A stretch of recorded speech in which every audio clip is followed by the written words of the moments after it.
thank you, Tom Santo, for joining us on AGD Design and Arts, giving a little expose on who you are and your work. So thank you for coming on. I appreciate it. My pleasure. Thank you for having me. And thanks for Tom, the show. No, absolutely. So Tom, you're located here in San Luis Obispo. Why don't you give a little background on who you are and what you do? Yeah, I'm an architect here in San Luis Obispo, and I teach at Cal Poly in San Luis Obispo. And I also have a program in Switzerland, the Studio Ticino program. So I teach in Switzerland and in California. I always like to say when I'm in Ticino that I'm actually living in Switzerland, but I vacation in California 10 months out of the year. But that's a good way. The name of the firm, my architecture practice is M.Arch Architects. And, but I also obviously do a lot of painting as well and show around town.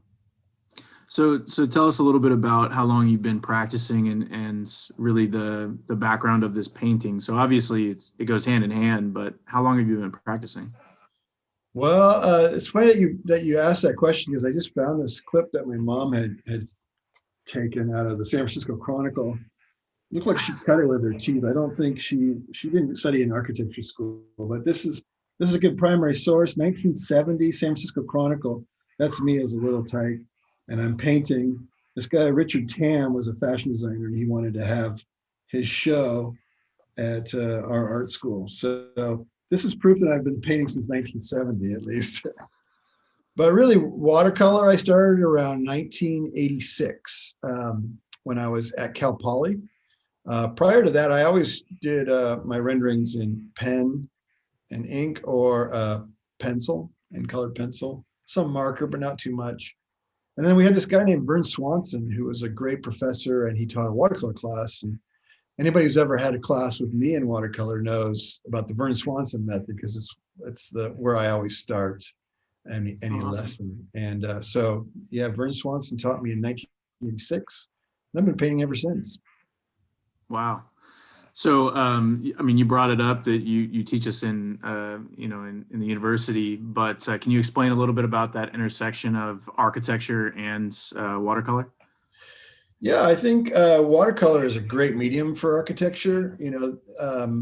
For those of us who work in existing contexts, the watercolor is a great way to do what they call in Italy the rilievo, and in French they call it the releve.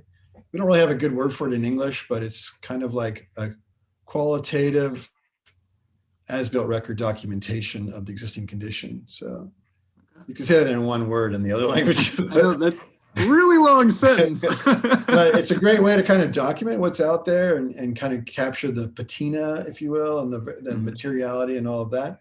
But it's also a quick way to sketch out your design ideas and have something to procure when you meet with a professor or a client or your colleagues. You can just open up your sketchbook and you have a greater sense of the design, because it's also in color. And so there's that expression of materiality, and it's also a very tactile medium. So you can really get involved with in the haptic realm of architecture as well while you're painting. Well, I've seen a lot of your work as far as the intersection where you've got architecture and watercolor, and in my office, not this, but in my office, I even have your one of your AIA watercolors hanging behind me. Which is great. But outside of architecture, where else do you get your inspiration? And maybe tell us a little bit about the show that you have at AGD right now. Yeah. So I get a lot of inspiration from nature, both in my architecture practice, but also in the paintings. And this series started when I was living in Paris. I was going to grad school, and I started painting different features like the sun and the moon and various aspects of our environment through the lens of the various seasons of the year, fall, winter, spring, summer. So if you visit the show, you'll see all the titles are in French, and that was because that's where the show originated for me. Okay. There's actually a triptych from that era. It's the most expensive one because it's the only original piece from 1996 in Paris, but everything else has been painted more recently. Wow. So I get a lot of inspiration from nature, but they're very architectural as well. So Yeah. it's almost like looking at a stained glass window or a collage of ideas, maybe looking through a cracked lens, if you will. So it's kind of the merging of fine art and architecture. Oh.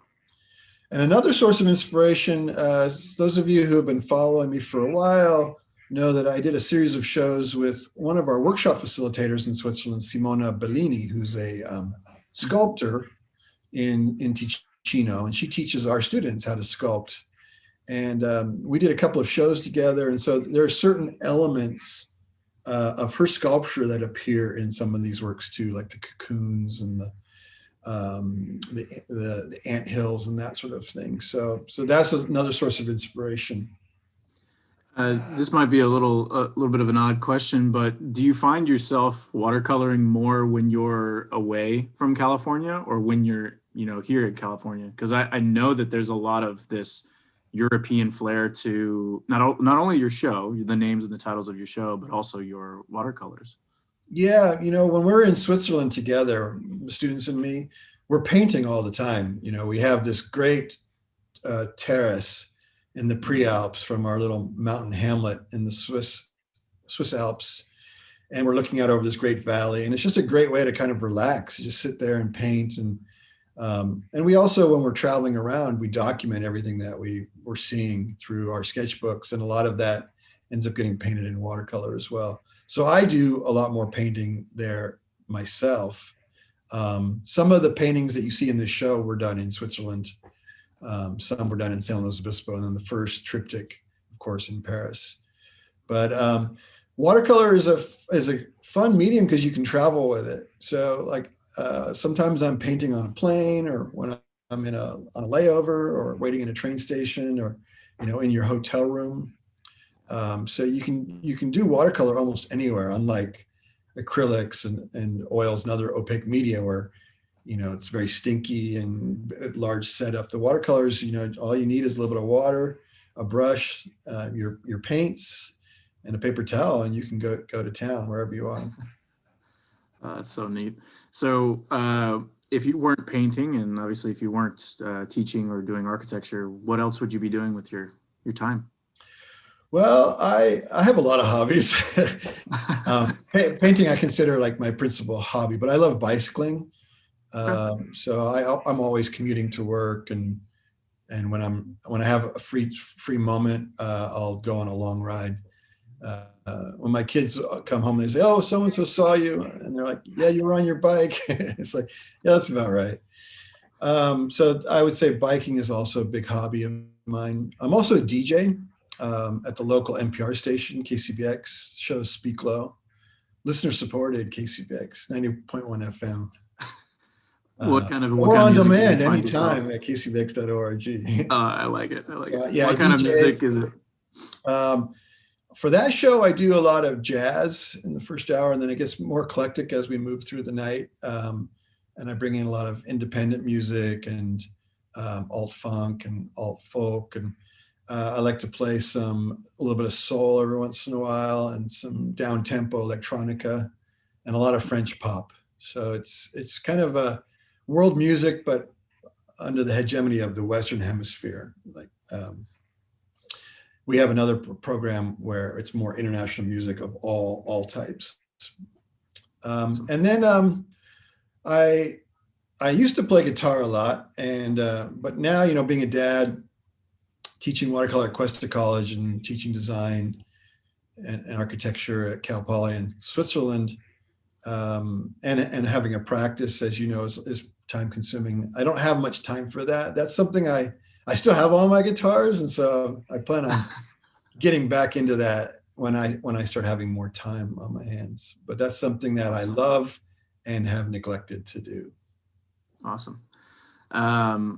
So one last question then for you. What's your favorite memory that you have involving watercolor? Ooh, that's a tough one.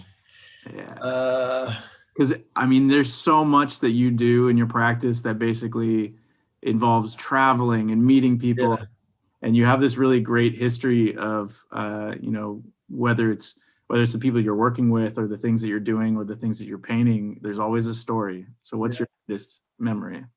Well, you know, I think the aforementioned terrace where we sit out there and paint is really a strong memory. But if we're talking about a specific moment, I was with my students at the Notre Dame du Haut in Ronchamp by Le Corbusier. It's a church he did in 1955. And we're out there painting, and you can just see the rain is billowing up, and it's like about ready to just drop on us. And you can actually see it in my painting too, because the sky has this kind of like, oh, just the rain. And sure enough, we just pulled up just in time and ran for the visitor center that was designed by Renzo Piano. And we got drenched, but the watercolors were saved. And then we started painting in the lobby of this visitor center because they had tables and chairs. And so it was kind of a fun, you know, rain and watercolor don't go really very well together, but we pulled it off. We got shelter just in time. That's a fun memory. That's really fun. I like that. Yeah. So where can everybody find more about your work and what you're doing? Unfortunately, I don't have my watercolors up on my website yet, but that's a plan I have in the future too. So keep an eye out for www.mom.org. That's what my architectural practice is. And there are some watercolor renderings in there, but not very many. My goal would be to start having a catalog of paintings up on that site. So probably Instagram is the best place to find me now at Tom_DiSanto. Awesome. Well, there'll be more links on our website and definitely in our stories online. So thank you, Tom, for being on with me, and it's always a pleasure. Thank you. This is a blast, and you know, I'm really excited about having the show at the AGD Gallery because it's going really well. And, you know, you guys have a great office for that. So thank you so much for letting us do this.